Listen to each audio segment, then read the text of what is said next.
Hey everyone, welcome back to Fix Me Master. In today's tutorial, I'll show you how to set the date and time in Windows. Whether your clock is out of sync or you want to adjust time zones, this guide will cover everything you need to know. Let's get started. Step 1. Open Date and Time Settings. 1. Press Win-I to open the settings window. 2. Click on Time and Language. 3. Select Date and Time. Step 2. Set time automatically or manually. If you want Windows to handle the time for you, turn on Set Time Automatically. If you prefer to set it manually, 1. Turn off Set Time Automatically. 2. Click Change under Set the Date and Time manually. 3. Adjust the date and time as needed, then click Change.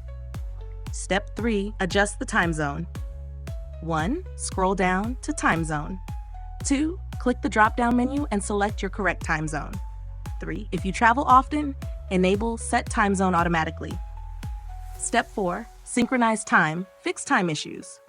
1. Scroll down and click Sync Now to update your clock with Microsoft's time servers. 2. If the time keeps changing, check your BIOS CMOS battery or internet time settings. Bonus tip, change time format.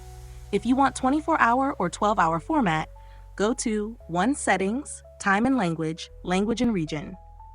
2. Click Regional Format and select Change Formats. 3. Adjust the time format to your preference. Outro. And that's it. Now you know how to set the date and time in Windows.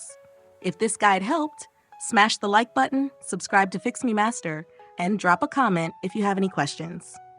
See you in the next one.